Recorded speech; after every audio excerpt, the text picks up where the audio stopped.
You know what's wild? Two countries sitting right next to each other in Southeast Asia, both majority Muslim, both former colonies, both tropical paradises with similar foods and cultures. And yet when you dig into the numbers, when you really look at what's happening beneath the surface, the differences are absolutely mind-blowing. I'm talking about differences so dramatic that they completely shatter what you think you know about these nations. Indonesia and Malaysia. If you've never really thought about them before, you probably lump them together. But here's what nobody tells you. One of these countries has a population so massive it could swallow the other 8 times over. The other has citizens living with wealth levels that seem impossible when you compare them side by side. And when you see what happened to their economies over the last few decades, you're going to question everything you thought you understood about development, progress, and what actually makes a nation successful. Let me hit you with something that'll make you pause. Indonesia has 282 million people. Malaysia, 33 million. Think about that for a second. Indonesia doesn't just have more people. It has more people than the entire population of Brazil. More than Pakistan. More than Nigeria. It's the 4th most populous country on Earth. Malaysia's population wouldn't even fill half of Indonesia's Java Island, where over half of Indonesians actually live. But here's where it gets interesting, and this is going to twist your brain a little bit. When it comes to how well the average person is living, Malaysia absolutely dominates. And I'm not talking by a small margin. The average Malaysian has an income of almost $12,000 per year. The average Indonesian, less than 5,000. That's not a typo. Malaysians, on average, earn more than double what Indonesians do.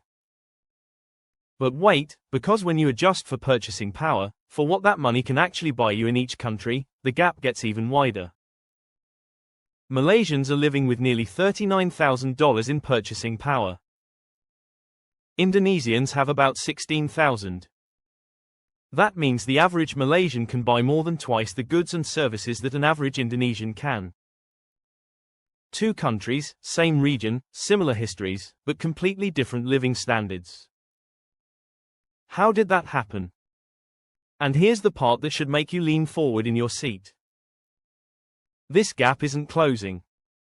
In some ways, it's actually getting bigger. Now before you think this is just a simple story of one country being better than the other, hold on. Because Indonesia has something that should theoretically crush Malaysia in every possible way. Size. Not just population size, but economic size. Indonesia's total economy is worth $1.4 trillion. Malaysia's is only $422 billion. Indonesia's economy is more than 3 times larger. It's the 16th biggest economy in the entire world. Malaysia is number 39. Indonesia is in the G20, sitting at tables with the United States, China, and Germany. Malaysia isn't even in the conversation. So if Indonesia has this massive economy, if it has all these people, all this potential, all these resources, why are individual Malaysians so much wealthier? Why does the average person in Malaysia have a dramatically better life? This is where things get really fascinating, and where you start to see that raw numbers don't tell you the full story. See, Indonesia is spread across 17,000 islands. 17,000. Malaysia is split between the peninsula and East Malaysia on Borneo, but it's way more compact, way more manageable. Indonesia has 6 times the land area of Malaysia. And all that space, all those islands, all that distance creates massive challenges that Malaysia simply doesn't have to deal with. Think about building roads, railways, internet infrastructure, hospitals, schools. In Malaysia, you can drive from the capital Kuala Lumpur to the beaches in a few hours. In Indonesia, some islands don't even have proper bridges connecting them to the mainland. People still rely on boats for basic transportation. Some communities are so remote they might as well be in a different century. But there's something else, something deeper that explains this wealth gap, and it's going to surprise you. Malaysia made a choice decades ago that completely changed its trajectory. After independence, Malaysian leaders looked around and said, "We can't compete with our neighbors on cheap labor forever. We need to move up the value chain." And they did something radical. They focused obsessively on education, on attracting high-tech manufacturing, on building institutions that would support advanced industries. Today, Malaysia exports semiconductors, electronics, refined petroleum products. These aren't basic commodities. These are sophisticated, high-value goods. Walk into any tech store anywhere in the world, and there's a decent chance some component in your device was made in Malaysia. Indonesia took a different path. With all those people, all those resources, it doubled down on commodities. Palm oil, coal, rubber, natural gas. Indonesia is one of the world's biggest exporters of coal. It's the dominant player in palm oil. These are huge industries worth billions. But here's the brutal truth about commodities. They don't make people rich. They make countries large, but not wealthy. When you export raw materials, you're selling potential. When Malaysia exports semiconductors, it's selling finished products with massive value added. 1 ton of semiconductors is worth exponentially more than 1 ton of coal.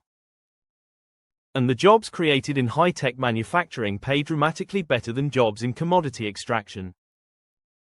Now here's where this story takes an even crazier turn, because you'd think with Malaysia being so much wealthier per person, they'd be in better financial shape, right? Wrong. Malaysia's government debt is 70% of its GDP. Indonesia's is only 41%. Wait, what? The richer country is more in debt. How does that make sense? This is where you have to understand how governments operate. Malaysia has spent heavily on infrastructure, on education, on social programs to maintain its higher standard of living.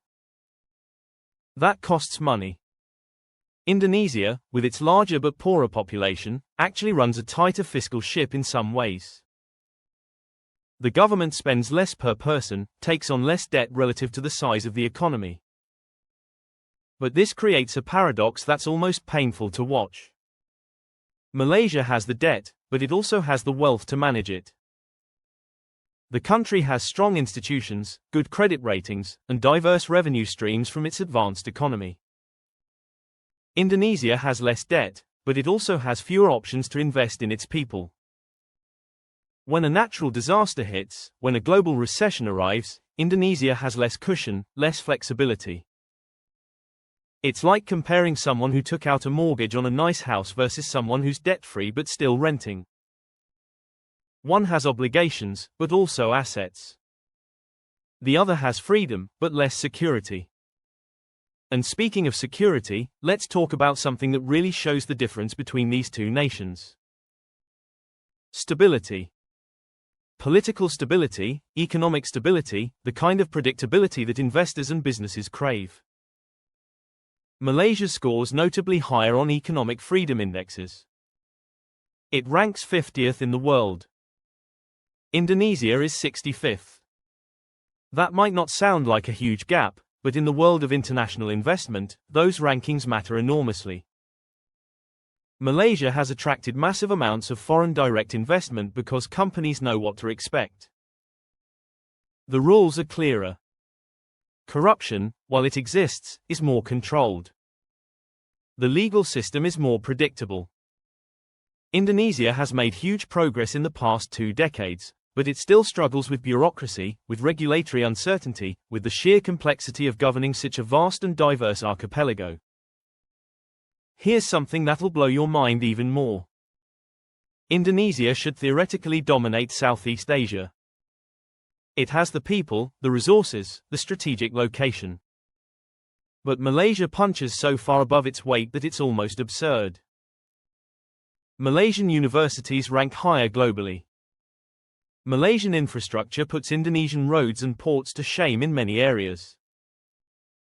Malaysian healthcare is so good that it's become a medical tourism destination, with people flying in from around the world for procedures. Indonesia has pockets of excellence, especially in cities like Jakarta, but the gap between urban and rural Indonesia is staggering in ways that Malaysia has managed to narrow. But let me tell you something that's going to shift your perspective on this entire comparison.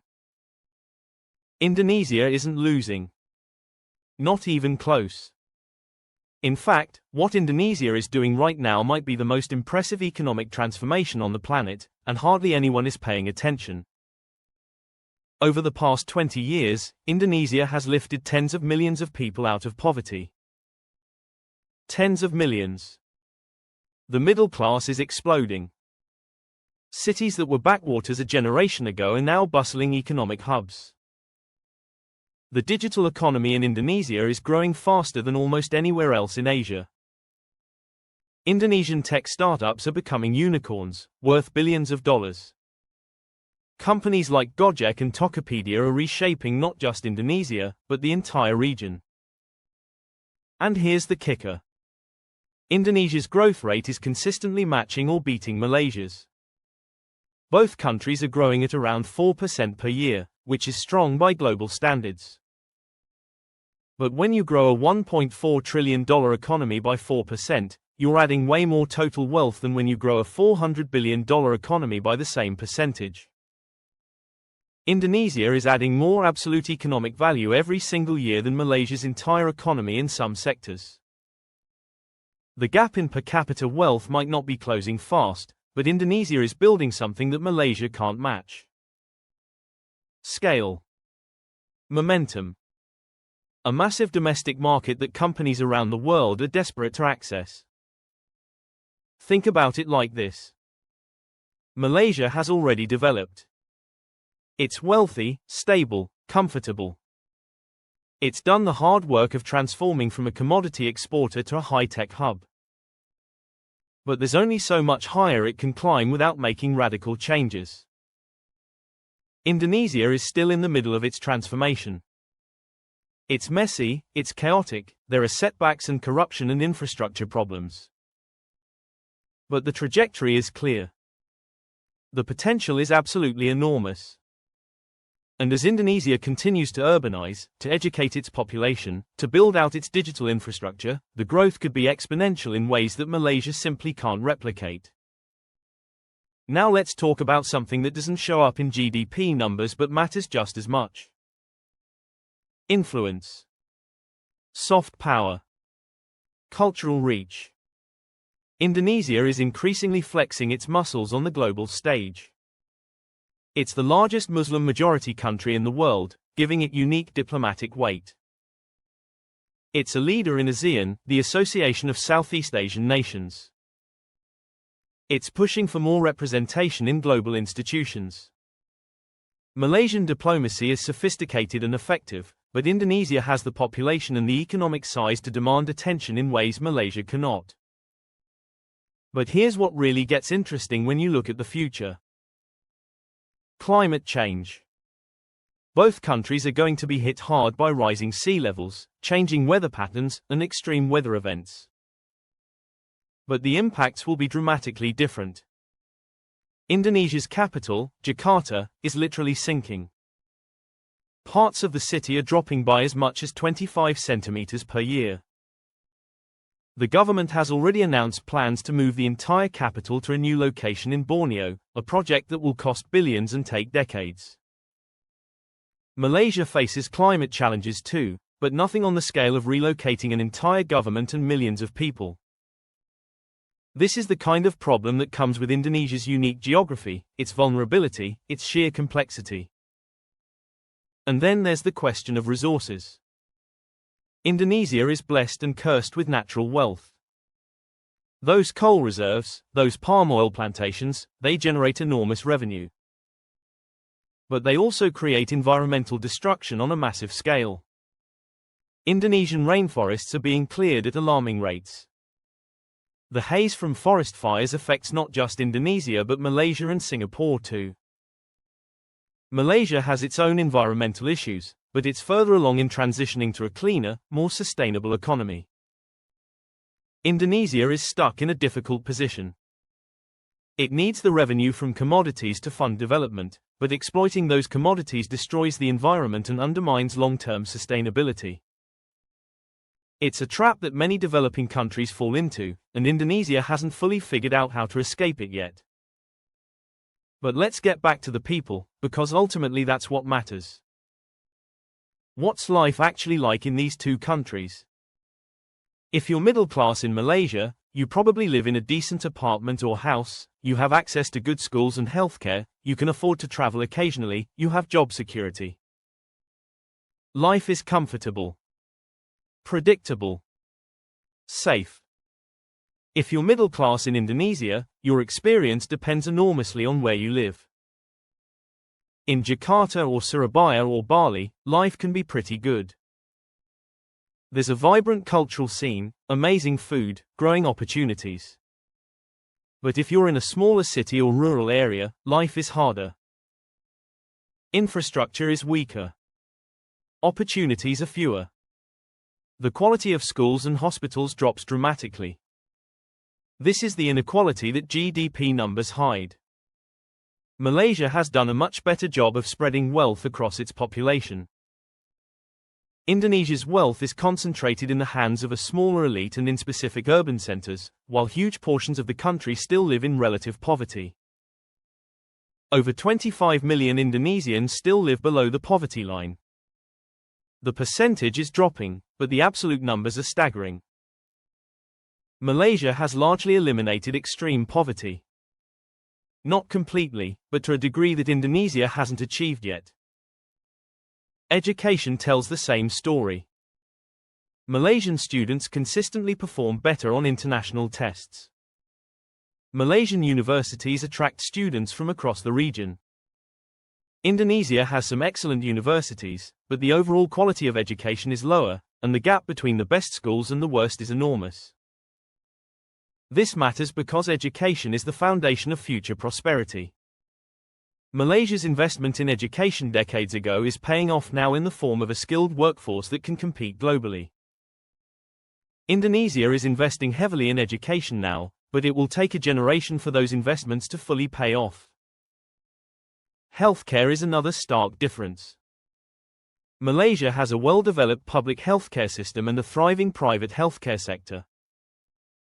Life expectancy in Malaysia is about 76 years. In Indonesia, it's around 72. 4 years might not sound like much, but it represents thousands of premature deaths, millions of years of life lost. It reflects differences in nutrition, in access to medical care, in public health infrastructure. Malaysian mothers are less likely to die in childbirth. Malaysian children are less likely to die before age 5. These are the brutal, human costs of development gaps. But Indonesia has one massive advantage that's impossible to ignore. Youth. Indonesia's population is young, with a median age in the low 30s. Malaysia's population is aging faster, with a median age approaching 32 and rising. In 20 years, Malaysia will face the same demographic challenges as Japan or South Korea, an aging population that strains social services and slows economic growth. Indonesia will still have a relatively young, dynamic workforce. If Indonesia can educate and employ this massive cohort of young people, the economic boost could be extraordinary. If it fails, if millions of young Indonesians can't find good jobs, the social and political consequences could be catastrophic. And that brings us to the political dimension, which is absolutely crucial to understanding these countries' futures. Malaysia is a parliamentary democracy, but it's had stability problems. The same coalition ruled for decades until it was finally voted out in a historic election. There have been political scandals, power struggles, uncertainty. But through it all, the institutions have held. The military stays out of politics. Elections happen. Power transfers peacefully. Indonesia's democracy is younger and messier. There are still deep ties between political elites and the military. Corruption remains a serious problem. But Indonesia has also managed multiple peaceful transfers of power. For a country of its size and diversity, that's an achievement. The risk is always that economic frustration or ethnic tensions could destabilize the system. Malaysia has managed to keep its ethnic divisions from exploding into violence for decades. Indonesia hasn't always been so fortunate. So after all of this, after looking at the economy, the people, the geography, the politics, the future, what's the verdict? Which country is better? That's the wrong question. These are two countries on different trajectories, facing different challenges, with different strengths and weaknesses. Malaysia has achieved something remarkable, transforming itself into a prosperous, stable, middle-income country in just a few decades. It's a model that other developing nations study and try to replicate. But Malaysia is also approaching the limits of its current development model. Without major reforms, without finding new sources of growth, it could get stuck in the middle-income trap, unable to break into the ranks of truly wealthy nations. Indonesia is still in the early stages of its transformation. It's chaotic, unequal, full of potential and pitfalls. But the sheer scale of what's happening in Indonesia is breathtaking. If Indonesia gets it right, if it can harness the energy and ambition of its enormous population, if it can build the infrastructure and institutions it needs, it could become one of the most important economies in the world. Not just in Asia. In the world. We're talking about a country that could eventually rival the economic size of Japan or Germany. That's not hype. That's what the numbers suggest is possible if current trends continue. But here's what makes this comparison so insane, so absolutely mind-bending. Both countries could succeed. Both could fail. Malaysia could stagnate and watch its advantages erode as other countries catch up.